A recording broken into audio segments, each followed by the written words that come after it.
भाव क्या है? रखा हुआ वो पाषाण, रखा हुआ वो स्वरूप जो गोल गोल लग रहा है कि ये भगवान का शिवलिंग है, और रखा तुम्हारे यहाँ बरसों से रखा, और लोग उसका पूजन, वो क्यों? फिर हमारे किया पूर्वजों ने जलाधारी क्यों नहीं लगाई? बस केवल लिंग स्वरूप, चावल की कटोरी में, प्लेट में, कटोरी के अंदर फूल चोंगली पर रखा, उसको पहचान।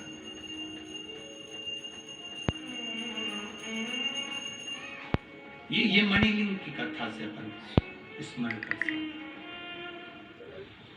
कभी समुद्र के किनारे जाना, गंगा के किनारे जाना, यमुना के किनारे जाना, सरयू के किनारे जाना, मंदाकिनी के किनारे जाना, चंद्रभागा के किनारे जाना, गोदावरी के किनारे जाना, कभी तुम्हारा मन मिल जाए और तुम किसी पवित्र नदी के किनारे पर जाओ, तो वहां की बालू रेत का, वहां की मिट्टी का शिवलिंग बनाकर उसकी पूजन करना, विसर्जन करना, फल के बराबर हमको फल प्राप्त होगा। सहस्त्र शिवलिंग, एक शिवलिंग का निर्माण हजारों शिवलिंग के निर्माण के बराबर हो जाता है।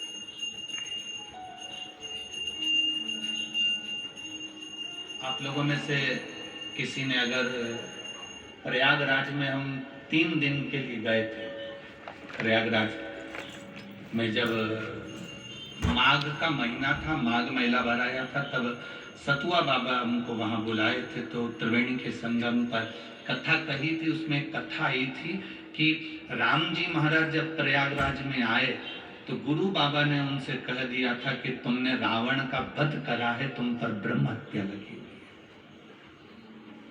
रावण ने कहा, रावण का वध कर कर आए हो, रावण का वंश मिटा कर आए हो, तुम्हारे ऊपर ब्राह्मण की हत्या लगी हुई है, तो तुम मेरे चरण का स्पर्श नहीं कर सकते। और गुरु जी ने उनको दूर हटाया, राघव जी को, भगवान।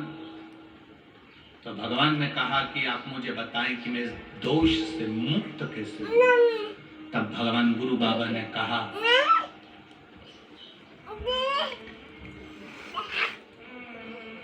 सहस्त्र शिवलिंग,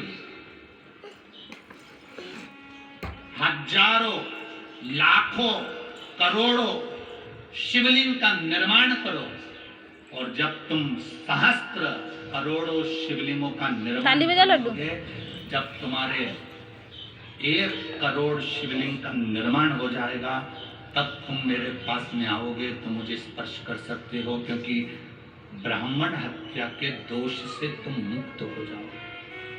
सहस्त्र। राम जी महाराज मौन होकर बैठ गए।